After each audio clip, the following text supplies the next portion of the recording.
ఎందుకు జంపన్న మావోయిస్టులకి పోవాలనుకున్నారు? మీ జీవితంలో ఎదురైన ఘటన ఏది మిమ్మల్ని ప్రేరేపించింది? ఇప్పుడు ప్రస్తుతం లొంగిపోయినారు, చాలా మంది లొంగిపోయినారు. కొంతమంది మాకు పునరావాసం విషయంలో కొంత ఎక్కువ చెల్లించాలి, లేదంటే మాకు అవకాశాలు మెరుగుగా ఉండాలి, అంటే ఒక గొప్ప జీవనం, మంచి ఒక ఉన్నతమైనటువంటి స్థితిలో బతికేటువంటి అవకాశాలు కావాలని అడవిలో మట్టిలో పడుకొని వచ్చిన శరీరాలు కోరుకుంటున్నదాన్ని ఎట్లా చూస్తారు? ఇప్పుడు వాళ్ళు కోరుకోవడం మావోయిస్టు. జంపన్నకి ఎంత రివార్డు పుట్టింది? నాకు ఆనాడు ఏదైతే CC member, as a CC మెంబర్గా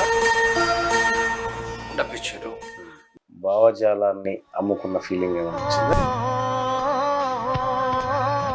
20 బీసీలు మరి ముఖ్యంగా వాళ్ళు అధికారం కావాలంటున్నారు, వాళ్ళకి సంబంధించిన వాటా కావాలంటున్నారు, వాళ్ళకి సంబంధించిన హక్కులు కావాలంటున్నారు.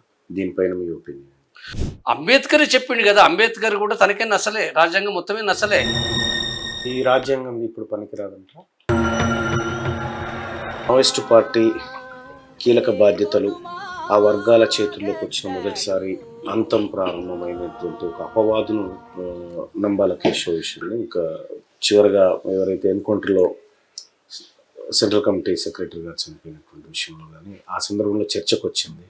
అంటే ఈ వర్గాల వారు నాయకత్వాన్ని వహించలేని, ఒక వాళ్ళకి చేత కాదనేటువంటి అపవాదు ఆ వర్గాల పైన పడ్డట్టుగా అనిపించింది కొన్ని ఆర్టికల్స్ చదివిన సందర్భంలో. నిజమా అది?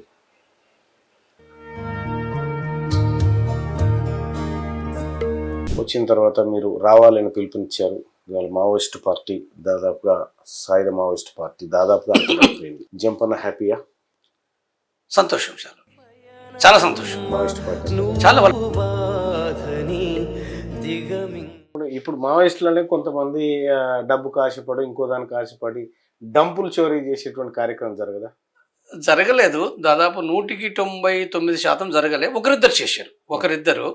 ఇప్పుడు ఉదాహరణకు నేను కమాండర్ ఉన్నప్పుడు 89లో 40 లక్షలు, 40 ఒక్కటి కాదు రెండు కాదు, ఆనాడు 40 లక్షలు అంటే చాలా ఎక్కువ మొత్తం. అది ఈ ములుగు అడవుల లోపల పెట్టినాము. ఆయనే డిప్యూటీ కమాండర్ ఉండే. ఆయన మంచిగా ఉన్నాడు, పని చేసిండు. మాత్రం పురి లోపల ఏం బుద్ధి పుట్టిందో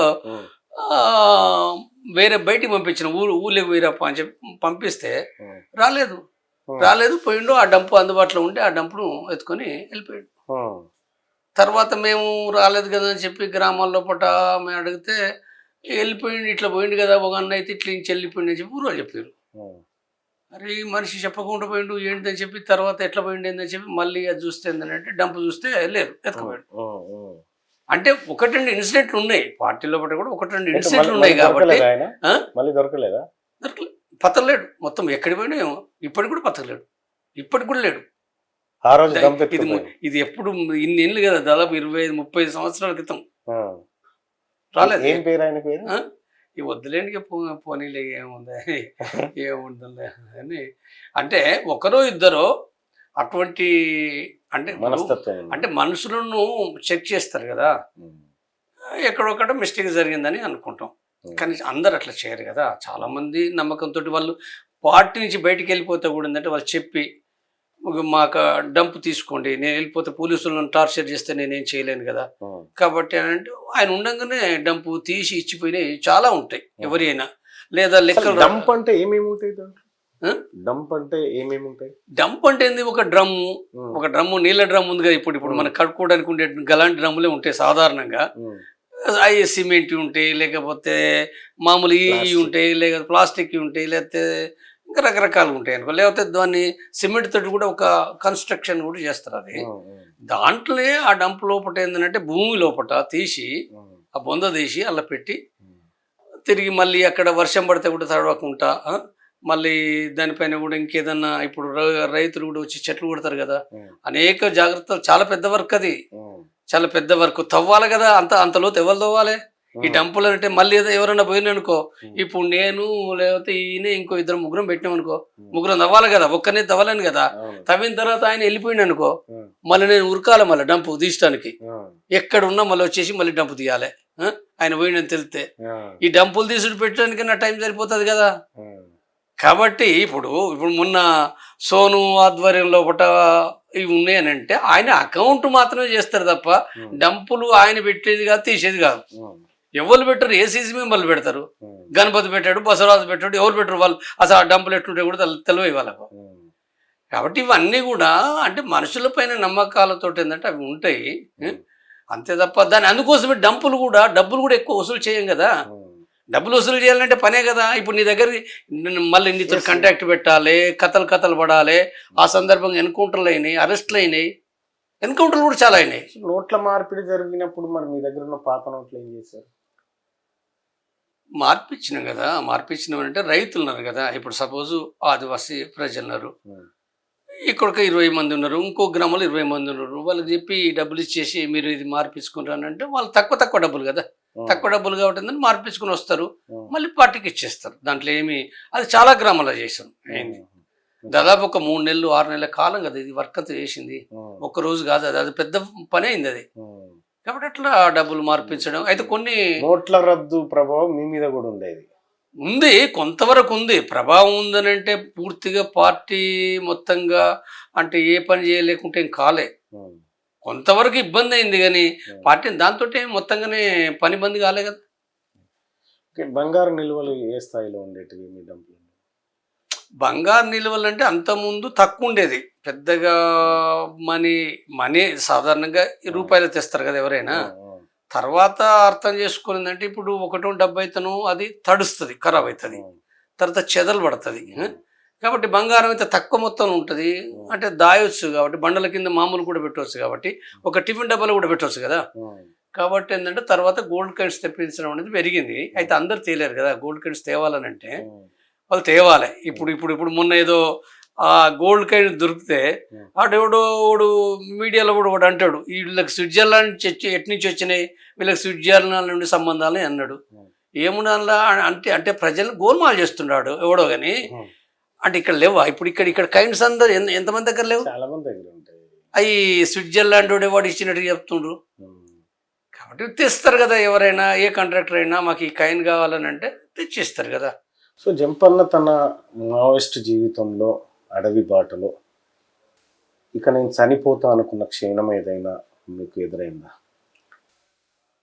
చనిపోతా అనేది ఏందో వివిధ సందర్భాల్లో బట్ట అనేక ఫైర్లు, దాదాపు నేను వందలాది ఎన్కౌంటర్లో నేను ఉన్నాను. చాలా సందర్భాలు ఎక్కడ గాయంకర నాకు, చాలా సందర్భాలు తప్పుకున్న సందర్భంగా కూడా ఉందంటే, అంటే ఇప్పుడు ఎప్పుడైనా చనిపోవచ్చు అని ఉంది కదా, ఎప్పుడైనా చనిపోవచ్చు అని ఉన్నది. కాబట్టి ఎప్పుడు చనిపోతాము అనే ఆందోళనతో ఎప్పుడు లేవు. అంటే నేనేమంటున్నా, సో ప్రతిరోజు ఎట్లాగో చనిపోవడం అనేది అది సహజం. అది నీ దగ్గరికి ఎలాంటి ఒక బుల్లెట్ రూపంలో కానీ దాడి రూపంలో రాకున్నా కూడా వయసు రీత్యా అయినా చనిపోయేది కామన్. కానీ మీరు పోతున్నటువంటి క్రమంలో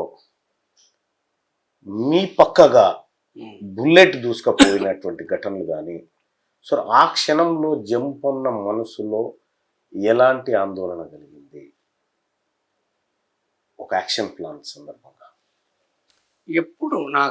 ఎప్పుడు కూడా ఇక్కడ చనిపోతాను అనే ఆ కాంప్లెక్స్ ఎన్నడూ రాలేదు నాకు.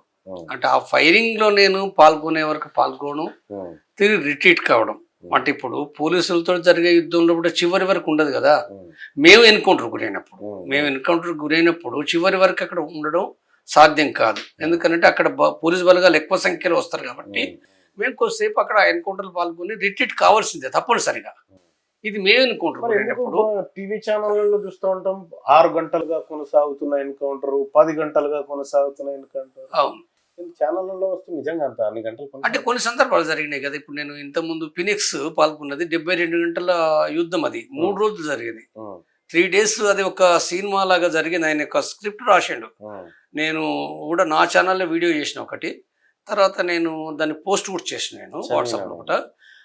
72 గంటల లోపల అంటే గాయపడి బతికి వచ్చిన ఫినిక్స్ అని చెప్పి, అది 72 గంటలు. అది 72 ఇప్పుడు కరిగుట్టలు కూడా ఏంటంటే వాళ్ళు ఎన్ని రోజులు వాళ్ళు పాల్గొన్నారు, ఎన్ని రోజులు వాళ్ళు పాల్గొన్నది దాదాపు 20 రోజులు కదా. 20 రోజులు పాల్గొన్నారు కంటిన్యూగా ఫైరింగ్లో.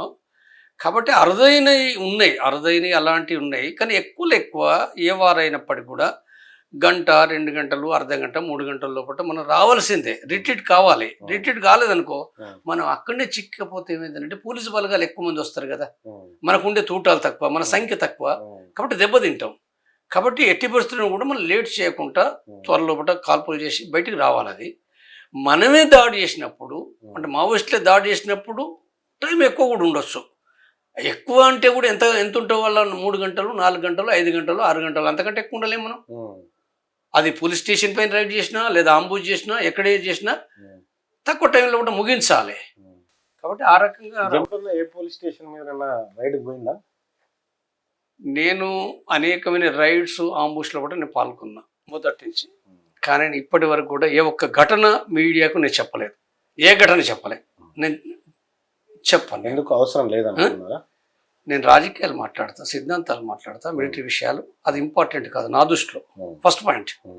సెకండరీ విషయం ఏంటంటే అది అన్నెసరీ ప్రాబ్లమ్స్ తీసుకొస్తుంది, కాబట్టి అది ఉపయోగం లేదు నా దృష్టిలో. That's your choice. ఓకే, దాన్ని గౌరవిస్తాం. ఇప్పుడు ప్రస్తుతం లొంగిపోయినారు, చాలామంది లొంగిపోయినారు. కొంతమంది మాకు పునరావాసం విషయంలో కొంత ఎక్కువ చెల్లించాలి, లేదంటే మాకు అవకాశాలు మెరుగుగా ఉండాలి, అంటే ఒక గొప్ప జీవనం, మంచి ఒక ఉన్నతమైనటువంటి స్థితిలో బతికేటువంటి అవకాశాలు కావాలని అడవిలో మట్టిలో పడుకొని వచ్చిన శరీరాలు కోరుకుంటున్నదాన్ని ఎట్లా చూస్తారు? ఎట్లా చూస్తారు? ఇప్పుడు వాళ్ళు కోరుకోవడం, మావోయిస్టులు ఎప్పుడు కూడా మాకు రివార్డ్ ఇవ్వమని చెప్పి వాళ్ళు మొదలుపెట్టింది కాదు. దాదాపు 20-30 సంవత్సరాల క్రితం, ఓకే, నాకు తెలిసి కరెక్ట్ డేట్ నాకు గుర్తులేదు, కానీ ప్రభుత్వాలు ప్రారంభించినాయి. ఇది ఈ దేశంలో కాదు, వివిధ దేశాల్లో కూడా ఎక్కడైతే సాయుధ పోరాటం నుంచి వాళ్ళు బయటకు వస్తుండో ప్రభుత్వాలు ఒక లొంగుబాటు పథకంతో పాటు ఈ రివార్డు ప్రకటించారు. కాబట్టి ఈ సందర్భంగా అనేక మంది సరెండర్ అయినప్పుడు వాళ్ళు రివార్డు తీసుకుంటారు. ఒక సందర్భంలో మావోయిస్ట్ పార్టీ కూడా రివార్డులు తీసుకోకూడదని కూడా పార్టీ ప్రకటన చేసింది ఒక సందర్భంలో. తర్వాత మళ్ళీ రీథింక్ చేసి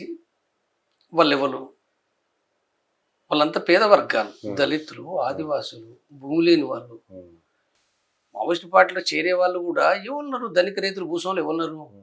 కులరీత్యా రెడ్డి కావచ్చు, వెలమ కావచ్చు, లేదా బ్రాహ్మణ్ ఉండొచ్చు, కానీ 99 కాదు 100% మంది కూడా పేద వర్గాలు. కాబట్టి ఇలాంటి పొజిషన్లో మనం వాళ్ళకు వద్దని చెప్పడం ద్వారా ఉపయోగం ఏంటిది? మనం వద్దంటే కూడా ఆగుతారా వాళ్ళు? ఎందుకంటే వాళ్ళు బతకాలి కదా. ఇప్పుడు ఆ పార్టీ లోపల వాళ్ళు విప్లవం చేశారు, అక్కడ వాళ్ళకి అవసరం లేదు. ఇప్పుడు వాళ్ళు బయట ఒక జీవిస్తున్నప్పుడు మనం తీసుకోవద్దని మనం చెప్పాల్సిన అవసరం లేదు. జంపన్నకి ఎంత రివార్డు పుట్టింది? నాకు ఆనాడు ఏదైతే CC member, as a CC మెంబర్గా 25 lakhs ఏదైతుందో నాకు డబ్బు ఇచ్చారు. నాకు భూమి ఇవ్వలేదు, ఇల్లు ఇవ్వలేదు, నేను అవి తీసుకోలేదు, డబ్బు మాత్రం ఇచ్చారు, తీసుకున్నాను. సో 25 లక్షల రూపాయల డబ్బు తీసుకున్నాను. మీరు చివరి రోజు అయితే 2017 డిసెంబర్ మీద డిసెంబర్లో చివరి రోజు మావోయిస్టులలో మీ చివరి రోజు ఎలా గడిచింది? చివరి రోజు అంటే నేను మావోయిస్ట్ పార్టీ కేంద్ర కమిటీ మెంబర్స్ ఆనంద్ ఉన్నాడు, చంద్రన్ ఉన్నాడు, తర్వాత తెలంగాణ సెక్రటరీ హరిభూష్ ఉన్నాడు. వాళ్ళ ముగ్గురికి స్వయంగా నేను చెప్పిన. నేను మీతో పాటే ఉన్నారు ఆ రోజు? ఉన్నారు వాళ్ళు. దానికంటే ముందు, ఆ రోజు కాకుండా ఒక 15 రోజుల ముందట, 20 రోజుల ముందట, లేదా ఆ రోజు చంద్రన్ ఉన్నాడు అనుకో, వాళ్ళకి స్వయంగా నేను చెప్పిన వెళ్ళిపోతా అన్నప్పుడు వాళ్ళు వ్యతిరేకించారు. పోకూడదు, ఉండు, ఇక్కడ ఉండి ఫైట్ చేయాలి అని అంటే అది సాధ్యం కాదు అనే విషయం చెప్పాను నేను. తర్వాత నెక్స్ట్ పోయే రోజు లాస్ట్ ఘటన అనుకున్నప్పుడు, వెళ్ళిపోతున్నాను అనుకున్నప్పుడు నన్ను టీం ఇచ్చి, అంటే ముందు నుంచి ఉన్న ప్లానే కాబట్టి నాకు ఒక టీం ఇచ్చి రోడ్డు వరకు నన్ను పంపిస్తుండ్రు. ఆ సందర్భంగా అన్నం తింటున్న టైంలో తిరిగి అన్నం తినలేదు, అన్నం అక్కడ పడేసిన, ఏడ్చుకుంటా చేతులు కలిపేసిన, బయలుదేరిన టీం తోటి. ఎక్కడ ఎగ్జాక్ట్గా ఏ ప్లేస్ అది? ఈ చెర్ల ఏరియా, ఇప్పుడు మన దక్షిణ బస్తర్ అంటున్నాం కదా మనం, దక్షిణ బస్తర్ ఏరియాలో, ఈ ఏరియాలో ఒకట. రోడ్డు పైకి వచ్చిన తర్వాత రోడ్డుకి వచ్చింది భద్రాచలం, ఈ చెర్ల రోడ్ ఉంది కదా, ఈ రోడ్డుకి వచ్చి అక్కడి నుంచి ఎవరు పికప్ చేసుకున్నారు? పికప్ చేసుకున్నాం. మీ వాళ్ళేనా? లేదు, వెహికల్ వెహికల్ అంటే ఇక ఏదో పొలిటికల్ లీడర్స్ పట్టుకుంటాం కదా, పొలిటికల్ లీడర్స్ పట్టుకుంటాం. అక్కడ వరకు కూడా రోడ్డు వరకు కూడా మావోయిస్టు పార్టీ సాయుధంగా నాకు రక్షణ పంపింది. అక్కడి వరకు కూడా, అక్కడి వరకు రక్షణలో వచ్చి పూర్తిగా మేము వెహికల్ ఎక్కినాం. సేఫ్ అంటే అక్కడి వరకు సేఫ్. ఆ తర్వాత ఏమైందో కూడా వాళ్ళకు కూడా తెలియదు, నాకు కూడా తెలియదు. తిరిగి ఆ వెహికల్లో ఎక్కి నేను హైదరాబాద్కి వచ్చేంత వరకు, తిరిగి మళ్ళీ పోలీస్ అధికారుల ముందట నేను హాజరయ్యేంత వరకు కూడా, అంటే ఈ మధ్య కాలంలో బట్టి కూడా దాదాపు 1 డే పైగా గడిచింది. ఇది ఈ 1 డే కూడా ఏమైనా జరగవచ్చన్నది నాకు కూడా ఉంది. నాకే కాదు, మావోయిస్టు పార్టీ నాయకత్వాన్ని కూడా నేను చెప్పి వచ్చినాయి. కాబట్టి వాళ్ళ అవసరమైతే అంటే ఒకవేళ కనుక నన్ను ఎన్కౌంటర్ కనుక చేస్తే వాళ్ళు స్టేట్మెంట్ ఇవ్వడానికి కూడా వాళ్ళు సిద్ధంగానే ఉండరు వాళ్ళు. అంటే నేను అంటే ప్రభుత్వాన్ని కూడా నమ్మే పరిస్థితి లేదు కాబట్టి హైదరాబాద్కి ఎట్లా చేయాలి? కార్లో వచ్చిన, కార్లో ఒక పొలిటికల్ లీడర్ రక్షణలో ఒకటినే వచ్చేసిన నేను. అంటే ముందే ఇదంతా సెటప్ చేసుకున్నారా? వాళ్ళే మావోయిస్టు పార్టీ నాయకత్వం యొక్క ప్లాన్లో భాగంగానే చేసిన. నా వ్యక్తిగతంగా నేనే చేసుకోవాలి, వాళ్ళకి చెప్పి వాళ్ళు చేసిన దానిలో భాగంగానే జరిగింది. అది విడిగా నేను ఎక్కడ ఏ చిన్న పాయింట్ కూడా రహస్యం అనేది నాకేం లేదు. అది కంప్లీట్గా వచ్చిన తర్వాత నేరుగా ఎవరిని కలిశారు? పోలీస్ అధికారులు డైరెక్ట్గా పోలీస్ అధికారి అంటే ఇప్పుడు డీజీపీ కలిసిండు, ఆనాడు ఎస్ఐబి అధికారులు కలిసారు. వాళ్ళే కదా మొట్టమొదటి కలిసింది వీళ్ళే. ఇక పొలిటికల్ లీడర్స్ ఎవరెవరో కలిసారు కదా, మనకు అనవసరమే. కానీ ముందు కలిసారు, సరే ఆ తర్వాత కలిసారు, అది వేరే. కానీ అంటే పొలిటికల్ లీడర్స్ లేకుండా ఎవరు సరెండర్ అయినా సాధారణంగా జరుగుతుంది. తప్పనిసరిగా అది సరెండర్ కావాలి, లీగల్ కావాలంటే తప్పనిసరిగా ఇతరుల ద్వారా పోవాల్సింది, అంతకంటే వేరే మార్గమే లేదు కదా. అది అప్పటికి పొలిటికల్ లీడర్స్ మీతో టచ్లో ఉండేవాళ్ళు? టచ్లో ఉండంటే వాళ్ళ రాజకీయాలు వాళ్ళకు ఉంటాయి, కానీ పార్టీ వాళ్ళ అవసరాలు వాళ్ళకు వేరే ఉండొచ్చు. కానీ పార్టీ కూడా వాళ్ళని ఉపయోగించుకుంటుంది కదా, ఉపయోగించుకోవాల్సి వస్తుంది. తప్పులేదు అందులో. ఉపయోగించుకోండి వాళ్ళు చేసే తప్పుడు పనులకు సపోర్ట్ చేయడం కాదు. మావోయిస్టు పార్టీ ఎప్పుడు సపోర్ట్ చేయలేదు. అంటే మీరు సరెండర్ అయిపోయిన తర్వాత 25 లక్షల రూపాయల చెక్కు మీ చేతిలోకి వచ్చినప్పుడు భావజాలాన్ని అమ్ముకున్న ఫీలింగ్ ఏమైనా వచ్చిందా, లేదంటే సాధారణంగా? ఇప్పుడు 8 ఏళ్ల కాలంలో ఇప్పుడు ఆనాడు టీఆర్ఎస్ గవర్నమెంట్ ఉన్నది, కేసీఆర్ గవర్నమెంట్, కేంద్రంలో బీజేపీ గవర్నమెంట్ ఉన్నది, తర్వాత కాంగ్రెస్ ప్రభుత్వం వచ్చింది. మొదటగా నేను ఈ ప్రభుత్వాలకు, ఈ పార్టీ అనే ఈ ప్రభుత్వాలకు ఎక్కడైనా నేను రాజీ పడ్డానా, వాళ్ళకి ఓటేమని చెప్పినా, వాళ్ళ విధానాలు సపోర్ట్ చేసినా, ఒకటి. తర్వాత రెండవది తర్వాత నా భావజాలం కూడా నేను వాస్తవం మావోయిస్టు పార్టీలో ఉన్నదానికంటే 1000 రెట్లు అంటున్నా, 1000 రెట్లు 1000 రెట్లు ఎక్కువగా ప్రతిరోజు నేను పనిచేస్తున్నాను. ప్రతి నిమిషం, ప్రతి గంట నేను చేస్తున్నదంతా కూడా, నేను చేస్తున్న రచనే కావచ్చు, నా మాటే కావచ్చు. కాబట్టి అందులో ఎక్కడున్నది కంచు కాగడ వెతికినా కానీ అంటే అందులో ఏమి దొరకదు. ఇప్పుడు ఈ 8 ఏళ్ల కాలం లోపల నేను కొన్ని విమర్శలు చేస్తున్న సందర్భంగా కొంతమంది వ్యతిరేకులు ఉంటారు కదా, జంపను ఎక్కడ దొరుకుతుందని చెప్పి 1000 కళ్ళతో చూస్తుండ్రు. కానీ మీరు ఎవ్వరు కూడా జంపన సచ్చేదాకా కూడా ఏం దొరకబట్లేదని చాలా చేస్తున్నాను. నేను ప్రీవియస్ క్వశ్చన్కి ఒక సప్లిమెంటరీ క్వశ్చన్ ఉంది. సో మిమ్మల్ని రోడ్డు దాకా తీసుకొచ్చే సమయంలో ఆ రోజు మీ జేబులో ఎన్ని డబ్బులు ఉన్నాయి? రోజు ఎంతో కొంత డబ్బులు పార్టీ కూడా ఇచ్చింది కదా. ఎంత ఇచ్చింది? అంత అవసరం కాదు కదా, అది పెద్ద అంటే దాంతో ఏవో లక్షలు కాదు కదా. నార్మల్గా బతకడానికి పార్టీ చాలా తక్కువ మొత్తం ఇస్తుంది. అవి పెద్ద అవసరం లేదు, చర్చ అవసరం లేదు. అటు పార్టీ వైపు నుంచి ఇటు లొంగుబాటు నుంచి రెండు వైపుల ఏమున్నా నేను బతకడానికి సరిపోయింది కదా. నేను బతకలేకనే కిరాణా దుకాణం పెట్టినా ఎన్నేళ్ళు ఇదే బోడుప్పలు, ఇక్కడ ఈ బోడుప్పల్లో పట్టినా. ఇప్పుడు పోవచ్చు, చాలా మందికి మొదట ఎక్స్పోజ్ కావద్దు అనుకున్నా, కానీ చాలా మందికి జంపనగా తెలుసు. చిన్న దుకాణము ఓన్లీ 1 రూమ్ దుకాణంలో నేను నా భార్య పొద్దుటి నుంచి 5:30-6 గంటలకు పాల కోసం మొదలుపెట్టి రాత్రి 11 దాకా 10 దాకా దుకాణం అమ్మిన నేను. విన్నావా? తర్వాత అంటే నాకు లక్షలు. తర్వాత నెక్స్ట్ నా భార్య వేరువేరుగా వర్క్ చేస్తున్నాము. నేను కనుక కోట్ల రూపాయలు కనుక నా దగ్గర ఉంటే జంపన్ ఇట్లా ఉంటోడు కాదు. తెలుసు, అందరికీ తెలుసు. మొదట భ్రమపడ్డారు చాలామంది. జంపన్న కేంద్ర కమిటీ మెంబరు, ఎన్ని కోట్లు ఉన్నాయి అనుకున్నారు. అందరికీ తెలుసు.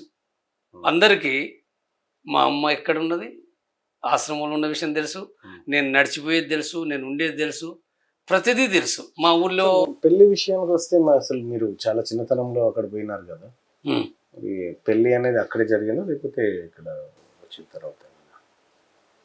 పార్టీలే పెళ్ళి. Party okay. కులాంతర వివాహం. కులమే ఉండదు కదా మావోయిస్ట్ పార్టీలో. మావోయిస్ట్ పార్టీ కుల నిర్మూలన కోసం కట్టుబడి పార్టీ కదా. పార్టీలో కులం ఉండదు, కానీ ఆ పార్టీలో ఉన్నటువంటి వాళ్ళు పుట్టుకతో అప్పర్ కాస్ట్ అయి పుట్టినటువంటి శరీరాలు ఏవైతే ఉన్నాయో అవి సేఫ్ గా సరెండర్ అవుతా ఉన్నాయి. బీసీ ఎస్సీ ఎస్టీలో ఎన్కౌంటర్ లో చనిపోతా ఉన్నారు అనేటువంటి ఒక అపవాదం ఉంది. మావోయిస్ట్ పార్టీలో కులం లేదు అని అనుకోవచ్చా? మీరు చెప్తున్నటువంటిది ఏకీభవించినా కూడా చారిత్రక అంశాలు తీసుకున్నప్పుడు కొద్దిగా దానికి డిఫరెన్స్ కనిపిస్తూ ఉంది. మావోయిస్ట్ పార్టీ దాని ఫౌండర్ లీడర్ కొండపల్లి సీతారామయ్య 77 లోపటిని ఆయనే కులం సమస్య పైన ఒక డాక్యుమెంట్ రాసిండు చాలా స్పష్టంగా. ఈ దేశంలో అంటే వర్గరహిత సమాజం తీసుకురావాలి, నూతన ప్రజాస్వామిక విప్లవం, ఆ తర్వాత కమ్యూనిజం తీసుకురావాలనుకున్నప్పుడు వర్గాల నిర్మూలన చేయాలి, కుల నిర్మూలన చేయాలి, మతం నిర్మూలన చేయాలి, అన్ని రకాల అణచివేతలు వివక్షతలు నిర్మూలన చేయాలి. ఇప్పుడున్న అణచివేతలకు వ్యతిరేకంగా, అగ్రకుల ఆధిపత్యానికి వ్యతిరేకంగా ఇప్పుడు కూడా పోరాడాలి. అగ్రకుల ఆధిపత్యానికి స్పష్టంగా, అది రెడ్డి కావచ్చు, కమ్మ కావచ్చు, వెలమ కావచ్చు, ఏ అహంకారంతో అయితే చేస్తారో అహంకారాన్ని కూడా తప్పనిసరిగా యాజ్ ఏ కమ్యూనిస్ట్ పార్టీగా పోరాడాలనే విషయం చాలా స్పష్టంగా చెప్తూనే ఒక కమ్యూనిస్ట్ పార్టీగా ఒక మావోయిస్ట్ పార్టీ ఈ కుల రద్దు కోసము ఎలాంటి ప్రోగ్రామ్స్ తీసుకోవాలనే విషయాలు కూడా నన్ను స్పష్టం చేయడం జరిగింది. ఒక ప్రోగ్రామ్ ఉంది, ఒక ప్రోగ్రామే కాదు, ఒక కమ్యూనిస్ట్గా ఎట్లా జీవించాలి. రాతల్లో మాత్రమే ఉంది, ఆచరణలో లేదు అంటే 100% ఆచరణ ఉంది. 100% ఆచరణ అంటే వాళ్ళు జీవించే కాడుంది, వాళ్ళు పెళ్లి చేసుకునే కాడుంది, కలిసి ఉండే కాడుంది, ప్రజల్ని ఐక్యం చేసే కాడుంది. ప్రజల్ని ఐక్యం చేసే కాడు ఎట్లుంది అనుకున్నప్పుడు వాళ్ళ బేసిక్ ఆర్గనైజేషన్ ఏదైతుందో మొట్టమొదటిగా దళితుల ఇళ్ళకి పోవాలి, దళితులను ఆర్గనైజ్ చేయాలి బేసిక్గా. అంటే ఈ సమాజంలో బట్టి ఎవరైతే అత్యంత దోపిడీకి గురవుతుండ్రో దళితులు లేదా ఆదివాసులు, తర్వాత బీసీలు. మనం పోయినప్పుడు అంటే ఇప్పుడు సాధారణ గ్రామాల్లో కూడా రసమండ ఎక్కంటుంది, అగ్రకులాలు ఉన్న కాడ రెడ్డి కమ్మ వెలమ ఉన్న కాడ ఉంటుంది. కానీ మీటింగ్లు ఎక్కడ జరుగుతాయి కదా, అందుకోసం అక్కడ కాదు మనం పెట్టేది. మనం ఎక్కడికి పోవాలంటే ఫస్ట్ దళితుల ఇళ్ళకి పోవాలి, తిండి అక్కడే తినాలి, తిండి అదే గొడ్డు తినాలి, కారం తినాలి. అక్కడి నుంచి స్టార్ట్ అయ్యి మళ్ళీ రెడ్డి కులంలో పట్టు కూడా పేదవాళ్ళరు కాబట్టి వాళ్ళని కూడా ఆర్గనైజ్ చేయాలి. కానీ బేసిక్ మాత్రం దళితులు ఆదివాసులు బీసీల పునాదిగా ఉండాలన్నారు. కాబట్టి పార్టీ ఏదైతుందో అక్కడి నుంచి డెవలప్ అయింది. సో ప్రజెంట్ జనజీవన స్రవంతిలోకి మావోయిస్ట్ పార్టీ కూడా వచ్చింది, కానీ మీ లక్ష్యాలు మీ ఆశయాలు సజీవంగా అట్లే ఉన్నాయి మీతో పాటు. ప్రస్తుతం ఈ సమాజంలో అయినటువంటి బీసీలు మరి ముఖ్యంగా వాళ్ళు అధికారం కావాలంటున్నారు, వాళ్ళకు సంబంధించిన వాటా కావాలంటున్నారు, వాళ్ళకి సంబంధించిన హక్కులు కావాలంటున్నారు. దీనిపైన మీ ఒపీనియన్? ప్రజాస్వామిక ఆకాంక్ష అది దళితులు కానీ బీసీలు కానీ ఈ దేశంలో 3000 సంవత్సరాల నుంచి వర్ణ వ్యవస్థ మూలంగా, కుల వ్యవస్థ మూలంగా అన్ని రకాలుగా ఆర్థికంగా, రాజకీయంగా, సాంస్కృతికంగా అణచివేయబడ్డారు, వివక్షత గురైనరు, ఇంకా వివక్షత గురవుతున్నారు. వివక్షత గురినరు అధికారాన్ని కోరుకుని తప్పలేదు కదా. ఒక బీసీలు, ఒక దళితులు, మహిళలు, ఆదివాసులు, అది ఒక ప్రజాస్వామిక ఆకాంక్ష. కాబట్టి ఈ ఆకాంక్షను ఏదైతుందో ఒక కమ్యూనిస్ట్ పార్టీగా ఈ ఆకాంక్షను గుర్తించి దీనిని ఏ రకంగా చేయాలనేదో తనకంటూ ఒక విధానం ఉంటుంది. ఆ విధానం ప్రకారంగా పార్టీ పనిచేయాల్సి వస్తుంది. కాబట్టి మావోయిస్ట్ పార్టీ అంటే అది బయట నిషేధానికి గురై ఉండి అది పనిచేయలేని పరిస్థితి ఏర్పడింది. నేను వాస్తవంగా ఆ డాక్యుమెంట్ ప్రకారం కనుక మావోయిస్ట్ పార్టీ పనిచేస్తే, చట్టబద్ధంగా పనిచేస్తే ఈ దేశంలో పుట్ట మావోయిస్ట్ పార్టీ చాలా గొప్పగా ఉండేది. మావోయిస్ట్ పార్టీ కీలక బాధ్యతలు ఆ వర్గాల చేతుల్లోకి వచ్చిన మొదటిసారి అంతం ప్రారంభమైనటువంటి ఒక అపవాదును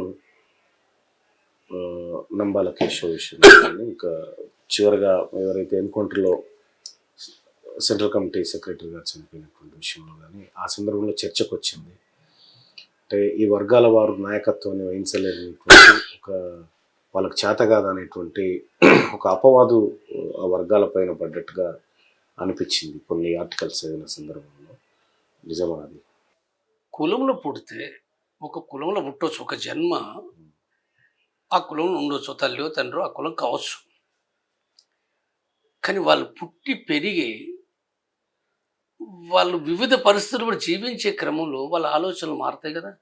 తప్పకుండా మారుతుంది. తర్వాత ఒక కులము పుట్టడమే దానికదే ప్రామాణికం కాదు. ఒక కులంలో సపోజ్ దళిత కులంలో పుట్టినవు, బీసీ కులంలో పుట్టినంత మాత్రాన్నే విప్లవకారుడని కూడా మనమే నిర్ణయించలేము. ఇప్పుడు మన సమాజంలో పట్ల కూడా దళితులు బీసీలు కూడా చాలామంది మరి పెట్టుబడిదారి వర్గానికి భజన చేస్తున్న వాళ్ళు ఎంతమంది లేరు. చాలా మంది. కాబట్టి నువ్వు కులంలో పుట్టడం అనేది నీకు అది అర్హత కాదు. నువ్వు కులంలో పుట్టి నువ్వు ఎవరి కోసం చేస్తున్నావు, ఏం చేస్తున్నావు అనేది ఏంటో, నీ భావజాలం ఏంటిది అనేది కదా. నీ భావజాలం ఏంటిది అసలు? కాబట్టి ఈ భావజాలం ఏం కావాలి? ఒక సమానత్వం గుర్తించే విధంగా, ఒక ప్రజాస్వామికమైన ఒక సంస్కృతి, ఒక రాజకీయ అవగాహన కలిగి ఉండడం విధంగా ఇది ఉన్నప్పుడు, ఇది ఉంటూ కూడా మనం ఏదైతే ఇప్పుడు పుట్టుకలో పుట్ట, ఇప్పుడు సపోజ్ రెడ్డో లేదో కమ్మో వెలమలో పుట్టినాం, మనకు తెలిసి తెలియక మన తండ్రి నుంచి తల్లి నుంచి లేకపోతే అక్కడ ఆ కులం నుంచి కొన్ని సాంప్రదాయాలు మనకు రావచ్చు కాక, వస్తాయి, రావని కాదు. రెడ్డి కులంలో వస్తాయి, మాల కులం ఉన్న వాళ్ళు కూడా వస్తాయి. వాళ్ళకు కూడా వచ్చేటి ఏంటంటే మాల కులం మీనింగ్ ఏంటంటే వాళ్ళలో కూడా కుల భావజాలం ఏదైతే అగ్రకుల భావజాలం ఉంటుంది. నేను ఏం చెప్తున్నానంటే పాలక వర్గాల సంస్కృతి పాలితుల సంస్కృతిగా మారుతుంది. మనం ఇప్పుడు బ్రాహ్మణవాదం గురించి మాట్లాడుతున్నాం. వాస్తవంగా బ్రాహ్మణవాదం ఎక్కడుంది? ఒక బ్రాహ్మణులే ఉందా? మాది వాళ్ళ ఉంది, మాలలు ఉన్నది, అన్ని చోట్ల ఉంది. అన్ని అంటే ఎక్కువ. అందుకోసం ఏంటంటే ఒక కమ్యూనిస్ట్ పార్టీ, ఒక మావోయిస్ట్ పార్టీ ఏందో భావజాల పరంగా నిరంతరం కూడా ఏ భావజాలం ఏదైతే ఉందో దానికి గురి కాకుండా నిరంతరం తనకు తాను మారాలి, చైతన్యవంతం కావాలి. అది కానప్పుడు తప్పనిసరిగా అది అక్కడ ప్రతిఫలిస్తుంది. మన భావజాలం ఇప్పుడు నా కుల భావజాలం ఉందనుకో, నా కుల భావజాలం ప్రతిఫలిస్తుంది కదా. నాకు అది ఉంది అంటే నేను నా వ్యక్తీకరణ ఇతరులతో ఉండేదాంట్లో ఉంటుంది కాబట్టి స్ట్రగుల్ చేయాలి, మారాలి, అట్లా మార్చాలి. 84లో జంపన్న ఫస్ట్ డే జాయినింగ్ ఎట్లా? ఫస్ట్ డే అంటే నేను మొదటి పూట అన్నం తినలేదు. తర్వాత ఎందుకంటే పాటలకు పోతున్నాడు దాంతో హైదరాబాద్ నుంచి నేను ప్రారంభమైనప్పుడు పైసలు నా దగ్గర ఉన్న పైసలు కూడా ఏంటంటే నేను వేరే వాళ్ళకి ఇచ్చేసిన, వెంటనే వెళ్ళిపోతాం అనుకున్నాం. చాలా లేట్ అయింది, కార్లు ఎక్కినాం, తినలేదు. రాత్రి కూడా ఏంటంటే ప్రతాప్గిరి అనే ఊరు మాదేపూర్లో పట్ట గారెపల్లి దగ్గర, అక్కడ రాత్రి 8-9 పోయారు కిందట అక్కడ దళం ఉంది. ఆడ మీటింగ్ అయింది. ఆ మీటింగ్ సందర్భంగా అయిపోయిన తర్వాత అక్కడ అన్నం పెట్టారు, ప్రజలు వసూలు చేశారు. గ్రామంలో కూడా వసూలు చేసిన అన్నం అది. కూరలు కూడా రకరకాల అనేక కూరలు కలిసి ఉన్నాయి. అందులో మామిడికాయ పచ్చడి, చింతకాయ పచ్చడి, కారం అన్నీ ఉన్నాయి. కాబట్టి అది మొదటిసారి ఏంటంటే అది కారం కూడా అంటే నేను ఇక్కడ తిన్నదానికి అక్కడ దానికి చాలా డిఫరెంట్. అది విపరీతమైన కారం అది. కానీ అయినప్పటికీ ఆకలి బాగుంది కాబట్టి పొద్దుంతా తినలేదు కాబట్టి కారం నోడించావు. అది మొదటిసారి కాబట్టి తిన్నాము. తిన్న తర్వాత ఏంటంటే రాత్రి 11-12 తర్వాత అడవిలో పోయి పడుకోవాలి కాబట్టి కొంత దూరం నడిచినాము. నేను ఊహించింది ఏంటంటే పెద్ద పెద్ద గుహలు ఉంటాయి, నక్సలైట్లు అంటే పెద్ద గుహలు ఉంటాయి కదా. తర్వాత నక్సలైట్లు అంటే కూడా నా దృష్టిలో నా ఊహ ఏముందనంటే చాలా ఇట్లా మిసాలు ఉంటాయి, బాగా కూర మిసాలు ఉంటారు, మంచి హైట్ పర్సనాలిటీ ఉంటారు, భయంకరంగా ఉంటారు అనుకున్నా. కానీ నేను చూసిన దళము ఏదైతుందో నాకంటే తక్కువ సైజు ఉన్నారు, చిన్నగా పొట్టిగా ఉన్నారు. నాకంటే మిసాలు తక్కువ ఉన్నాయి, నాకు మిసాలు అప్పుడు బాగుండే. కాబట్టి ఇల్లేం నక్సలైట్లు అనుకున్నా. గుహలు రాలే. తెల్లారి అట్లా తిరిగి లేచి చూస్తే మళ్ళీ ఇంకొక అడిపోతారు, గుహలు వస్తాయి అనుకున్నా. గుహలు రాలే. ఒక వాటర్ ఒక పాయింట్ వచ్చింది, తోగంటారు, వాటర్ నీళ్ళ తోగంటారు. అక్కడ ఆయన వంట చేసుకున్నాము, తిన్నాము, మళ్ళీ బయలుదేరాము. అట్లా ఈ వారం 10 రోజులు నడిస్తే కూడా గుహలు రాలే, తేలిపోయింది. అడవిలో నడుస్తున్నాం కాబట్టి జీవితం ఏదైతుందో అంటే 10 రోజులకే ఫైరింగ్ అయింది. ఇది ఒక ఫైరింగ్ అయింది, ఏం కాలే. తర్వాత మళ్ళీ 10 రోజులు మళ్ళీ ఫైరింగ్ అయింది. అంటే అప్పుడు చాలా విపరీతమైన ఫైరింగ్స్ స్టార్ట్ అయినాయి. ఎండాకాలం, మే నెల కాలం అది. కాబట్టి జీవితం అనేది ఎంతో అప్పుడు దళసభ్యుడు కాబట్టి ఏంటంటే ఆనాడు మాకు ఏటున్నర దళం లోపల కూడా కొంత ఎంఎల్ పార్టీ, అది ఒక విచారకరమైన విషయాలే. కానీ వాళ్ళకు మాకు కాల్పులు, ఘర్షణలు. అంటే ఎంఎల్ పార్టీ అని అంటేనే పీపుల్స్ వాళ్ళంతా రాడికల్ పోరగాళ్ళు, చదువుకున్న పోరగాళ్ళు. వీళ్ళు వచ్చి 2 రోజులు ఉంటారు, 4 రోజులు ఉంటారు, వీళ్ళు ఉండరు, వీళ్ళు వెళ్ళిపోతారు. వీళ్ళకున్న తుపాకులు కూడా సైకిల్ గొట్టాలు అంటే మేము తయారు చేసుకున్న వెపన్స్ కాబట్టి చాలా అంటోళ్ళు తిండి కూడా పెట్టొద్దు అంటోళ్ళు. ఇక అదంతా జరిగింది. అలాంటి పరిస్థితి నుంచి ఒక్కొక్క పోలీస్ కాల్పులు ఈ రెండింటి మధ్య లోపల కూడా చాలా కష్టకాలం ఆనాడు జరిగింది. అది వాటి మధ్యలో చాలామంది దళ సభ్యులు కూడా వెళ్ళిపోయారు, చాలామంది వెళ్ళిపోయారు. ఎందుకు జంపన్న మావోయిస్టులకి పోవాలనుకున్నారు? మీ జీవితంలో ఎదురైన ఘటన ఏది మిమ్మల్ని ప్రేరేపించింది? ఇప్పుడు మొదటగా ఏంటంటే నేను మొదటి నుంచి సాహిత్యం చదువుతున్నాను. నాకు అభ్యుదయ భావాలున్నాయి, నాకేం కుల పట్టింపు లేదు. నేను 7th చదివేటప్పటి నుంచి కూడా నేను దళితులతోటి చర్లాపాలెం, అది తొర్రూరు దగ్గర చర్లాపాలెం, పాలకుర్తి నియోజకవర్గం అది. అక్కడ హై స్కూల్ ఉంది. ఆడ నేను చదివేటప్పుడు నాకేం కుల పట్టింపు అంటే నా ఒక్కరిగా చాలామంది అన్న దాంట్లో బట్టి కూడా ఒక భావజాలం ఉంది కాబట్టి మేము అందరితో కలిసి తినేది, మాట్లాడేది, ఇళ్ళకి పోయేది, అదంతా జరిగేది. అది తర్వాత నాస్తికత్వం కూడా ఉండేది, అంటే వాటిని వ్యతిరేకిస్తూ దేవుడు ఎక్కడున్నాడు అని చెప్పి వ్యతిరేకిస్తూ ఉండేది. చదివేది నేను చాలా సాహిత్యం చదివేటోని. 84లో నాకు హైదరాబాద్ లోపల ఒక కొండపల్లి సీతారామయ్య అక్కడ హాస్పిటల్ నుంచి అక్కడ ఒక హెడ్ కానిస్టేబుల్ను చంపిన సందర్భంగా, చంపడం అంటే ఆయన తీసుకుపోవడానికి పీపుల్స్ వారికి సంబంధించిన డాక్టర్ రూపంలో వచ్చేసి ఆ హెడ్ కానిస్టేబుల్ చంపి ఆయన తీసుకుని పోయారు. ఆ సందర్భంగా నేను ఫ్యాక్టరీలో ప్రాగటర్స్ లోపల నేను పనిచేసి ఇంటికి వచ్చేవరకే రాత్రి 8-9 అయింది. నేను వచ్చేవరకే లైబ్రరీ పోయి వచ్చేవరకే నా రూమ్లో మల్లెపల్లి హాస్టల్, ఐటీ హాస్టల్ లోపల ఆడ ఒక 20 మంది హాస్టల్ రూమ్ లోపల రాడికల్స్ రాడ్లు కట్టెలు పట్టుకొని ఒక ఏబీవీపీ నాయకుడిని రాజిరెడ్డి, ఏబీవీపీ నాయకుడు రాజిరెడ్డి, ఆయన నిలదీస్తూ చర్చిస్తున్నాడు. ఏంటిదంటే నువ్వు కొండపల్లి సీతారామని తిట్టిను, ఆయన తిట్టిండట, కొండపల్లి సీతారామని తిట్టిండు. అంటే వీళ్ళు పీపుల్స్ వాళ్ళు రాడికల్స్ పేద ప్రజల కోసం పనిచేస్తారని చెప్పి మరి హెడ్ కానిస్టేబుల్ పేదే కదా, పేదని ఎట్లా చంపారు అని చెప్పి ఆయన అన్నాడట. తిట్టిండు ఆయన అని బూతులు తిట్టిండు, ఒక మామూలు ప్రశ్నే కాకుండా బూతులు తిట్టిండు. తిడితే ఇక రాడికల్స్ కూడా కొద్దిగా మిలిటెన్సీగా కొంత ఓవరే అనుకో, కానీ వీళ్ళు వచ్చేసి నువ్వు ఎట్లా తిడతావు అని చెప్పి ఆడ మాట్లాడే సందర్భంగా నాకు అసలు ఏంటిది అని కూర్చోబెట్టిన కూర్చున్నాను నేను. చర్చ జరుగుతుంది, చెప్తున్నారు, చెప్పేదాని లోపల ఏంటంటే పేద ప్రజల కోసం ఉంది, మేము చంపలేదు, అదొక అనివార్యమైంది కాబట్టి కొండపల్లి సీతను రక్షించుకోవాలంటే మాకు తప్పని మార్గం అని చెప్పి వాళ్ళు ఏదో కొన్ని కథలు చెప్పారు. అప్పుడు దాని నుంచి నేను కొద్దిగా కన్విన్స్ అయినా. నేను వాస్తవంగా నాకు పేద ప్రజల పట్ల ఉన్న అవగాహన వేరేది పూర్తిగా. అంటే నేను కమ్యూనిస్టులను కూడా చూసిన అంతకుముందు, కరెక్ట్ అనిపించలే నాకు. ఏం కమ్యూనిస్టులు పేద ప్రజలు అంటారు, మళ్ళీ పోయి అన్ని తప్పుడు పద్ధతులు చేస్తున్నారు, నాకు తెలుసు, తొర్రూరులో ఉన్నారు కదా. కాబట్టి ఇక్కడి నుంచి అంటే ఆల్రెడీ అంతకుముందు గద్దరు మాస్టర్లకు రావడం ఇవన్నీ జరిగిన నేను పట్టించుకోలే. ఈ ఇన్సిడెంట్ లోపల నాకు ప్రేరణ కలిగింది. తర్వాత రంగనాయకమ్మ పుస్తకం కూడా ఒకటి ఇచ్చారు, మార్క్స్ పెట్టుబడి సంబంధించిన ఒక పరిచయం ఇచ్చారు. చదివిన నేను చాలా సాహిత్యం అంతా చదివిన వెంటనే అట్లా పాటలకు పోవాలి, సమాజం కోసం పోవాలనుకున్నాను. అట్లయితే జంపన్న మాజీ మావోయిస్టా లేకపోతే ప్రస్తుతం సాధారణ మనిషియా, అర్బన్ నక్సలైటా? జంపన్న నిత్యము రాసేటి కమ్యూనిజం, మార్క్సిజం, శ్రామిక వర్గాల రైతుల గురించి, కార్మికుల గురించి, ఈ శ్రామిక రాజ్యం కోసం, ఒక కమ్యూనిస్ట్ సిద్ధాంతం కోసం సంఘర్షణ చేస్తున్న నాయకుడు కాబట్టి నేను పెట్టుకున్న టైటిల్ ఏంటంటే డెమోక్రటిక్ సోషలిస్టు.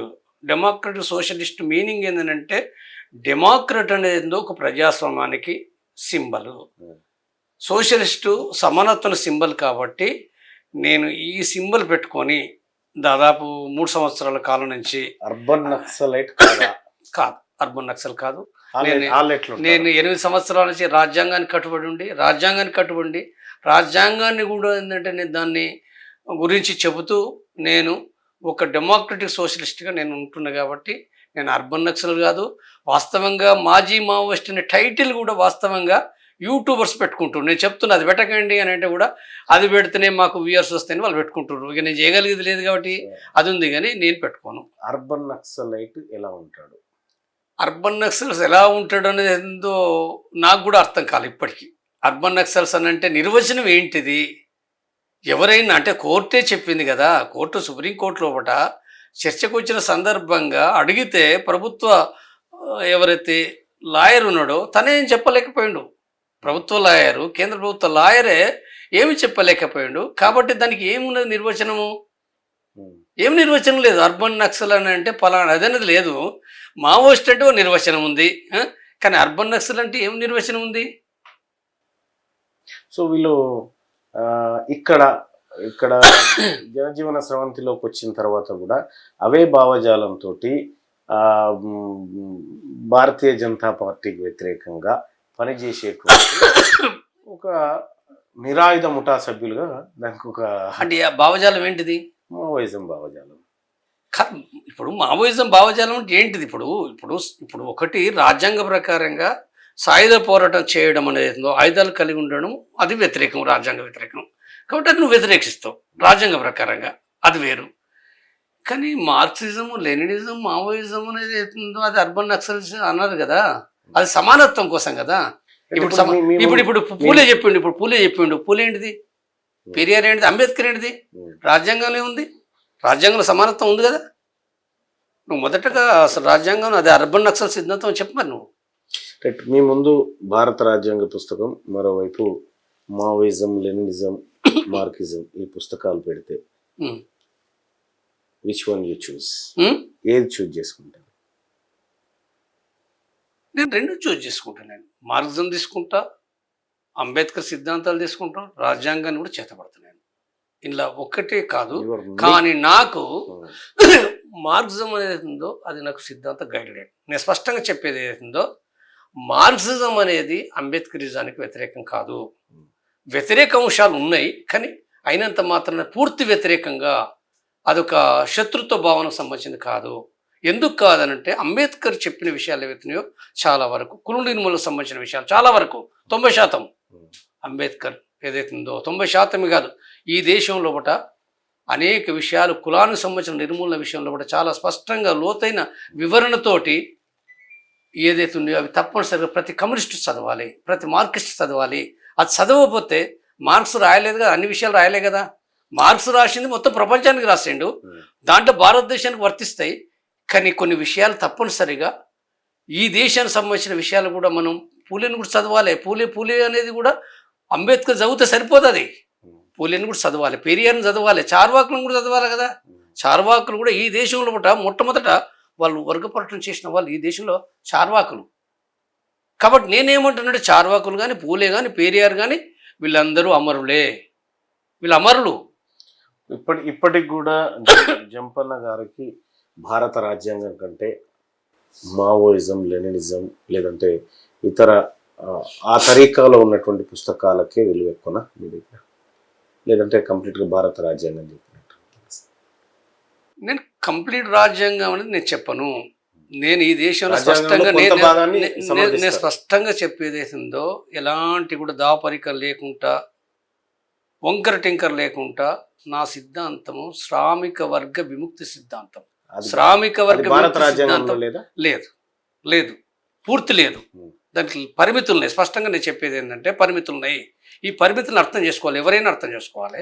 ఆర్టికల్ 14 చెప్తుంది కదా ఈక్వాలిటీ గురించి, చెప్తుంది. కానీ మొత్తంగా అనేక ఆర్టికల్స్ ఉన్నాయి కదా రాజ్యాంగంలో అనేక ఆర్టికల్స్ ఏవైతున్నాయో ఈ ఆర్టికల్సే అంబేద్కర్ చెప్పిండు కదా. అంబేద్కర్ కూడా తనకే నచ్చలే, రాజ్యాంగం మొత్తమే నచ్చలే.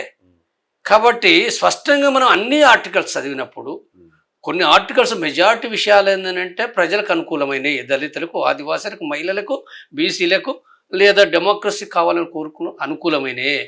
కొన్ని ఆర్టికల్స్ అంటే నేను విభజించి అంటే నేను పాయింట్ వైజ్గా చెప్పాలనుకుంటే నేను చెప్తాను నేను. కాబట్టి ఈ ఆర్టికల్స్ కూడా ఏంటంటే ఈ రోజు ఉన్న పెట్టుబడిదారి వర్గానికి వాళ్ళకి ఆస్తులు పెరగడానికి, వాళ్ళ ఆధిపత్యం చెలాయించడానికి అవి అనుకూలంగా ఉన్నాయి. ఈ రాజ్యాంగం ఇప్పుడు పనికిరాదంట నేను అనట్లేదు. అవసరం కూడా ఇవాళ పనికిరాదు కాదు. ఇవాళ దళితులు, ఆదివాసులు, కమ్యూనిస్టులు, మావోయిస్టులు, మాజీ మావోయిస్టులు తప్పనిసరిగా రాజ్యాంగాన్ని ఆయుధంగా పట్టుకోవాలి. ఆయుధాలు వదిలేసినాం, అది కాదు. ఇప్పుడు నీ చేతుల ఆయుధం ఏంటంటే రాజ్యాంగం. ఇది బలంగా పట్టుకోవాల్సి నువ్వే. పాలక వర్గాలు పట్టుకోరు, పాలక వర్గాలు ఆ రాజ్యాంగాన్ని అమలు చేయరు. రాజ్యాంగాన్ని నాశనం చేసేది వాళ్ళు. కాబట్టి నీ చేతిలో ఈ ఆయుధం పట్టుకో, గద్దర్ పట్టుకోండు కరెక్ట్, అది గద్దర్ పట్టుకునేది కరెక్టు. అంబేద్కర్ అన్నాడు అసలు దాన్ని కూలదోయాలి అన్నాడు, కానీ ఇంకా దాని అవసరం ఉంది, ఎలా దాని అవసరం ఉంది. ప్రస్తుతం చూస్తూ ఉన్నారు తెలంగాణ రాష్ట్రంలో 2014 జూన్ 2 నుంచి ప్రత్యేక రాష్ట్ర ఏర్పాటు, ఆ తర్వాత ఒక 9 ఏళ్ల పైచిలకు కాలం పాటు కేసీఆర్ పరిపాలన, ప్రస్తుతం ఒక 2.5 సంవత్సరాల పాటు కాంగ్రెస్ పార్టీ అధికారంలో ఉంది. సో తెలంగాణ రాష్ట్రం ఏర్పడ్డ తర్వాత ప్రజల్లో మీరు చూసిన గొప్ప మార్పు ఏంది? ప్రజల తెలంగాణ కోసం ఒక పెద్ద అంటే ఆ కదిలి అంటే ఒక చైతన్యం కదా, తెలంగాణ ప్రజల చైతన్యం ఏదైతుందో గతంలో పుట్టిన కమ్యూనిస్టు మావోయిస్టు ఆ పోరాట ఫలితమే ఆ చైతన్యం అనేది ఏందో దాన్ని వాళ్ళు సాధించుకున్నారు. తెలంగాణ సాధించుకోవడానికి కారణం ఎవరంటే ప్రజలే చరిత్ర నిర్మాతలు ఏదైతే అంటున్నామో తెలంగాణ కోసం ప్రజలే చేసారు.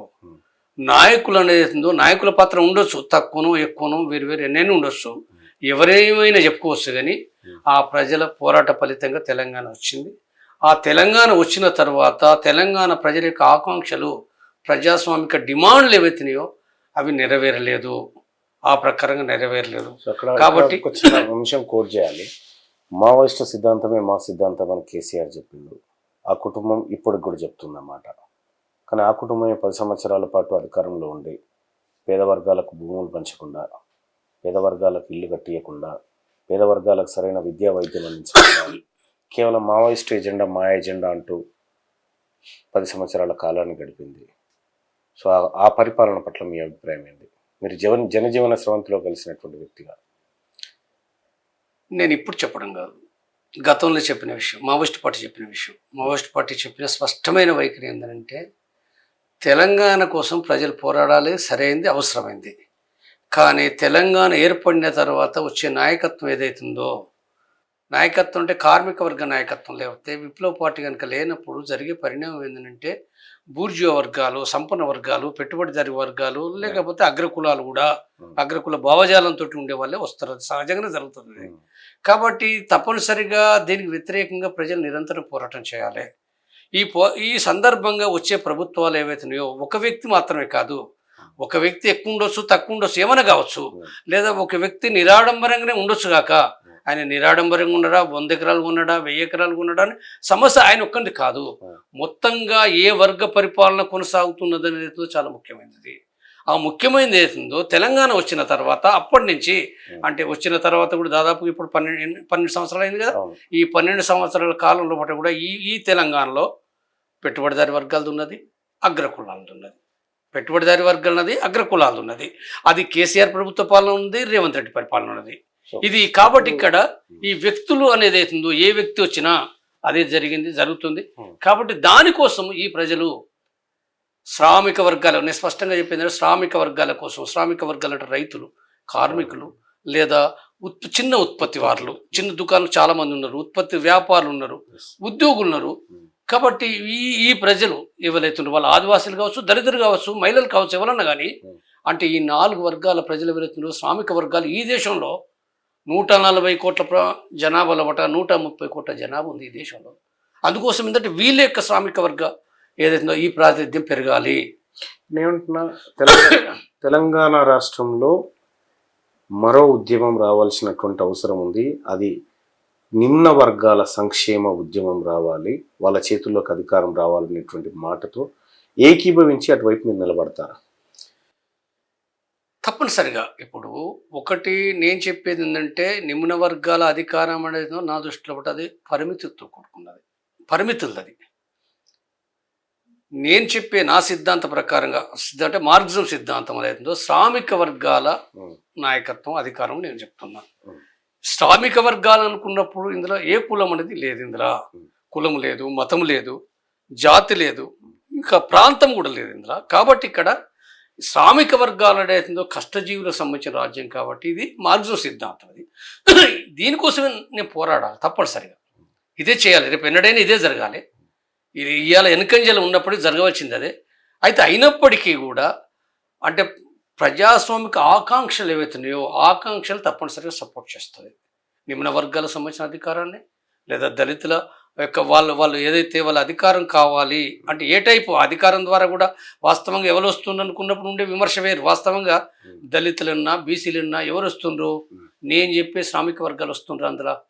నేను చెప్పే ఒక దళితుడు ఒక 5 ఎకరాల ఒకవేళ ఆ వర్గాలు వచ్చినప్పుడు రారు. ఇప్పుడున్న సిస్టంలో రారు. వస్తే రావాలి. వాస్తవంగా ఎవరు వచ్చినప్పటికీ కూడా ప్రజాస్వామిక ఆకాంక్ష ఇప్పుడు ఇలా దళితులు రావాలి, ఎమ్మెల్యే కావాలి లేదా మండల నాయకుడు కావాలని కోరుకుంటున్నాను. ఇప్పుడు నేను అది ఆకాంక్షను వ్యతిరేకించాను. నేను ఆకాంక్షను తప్పుపట్టాల్సింది ఏమీ లేదు. ఎందుకంటే అగ్రకులానికంటే అగ్రకులం కూడా పెట్టుబడిదారులు ఉండి ధనికులు ఉన్నప్పుడు వీళ్ళు రావడం అనేది వీళ్ళ ఆకాంక్ష.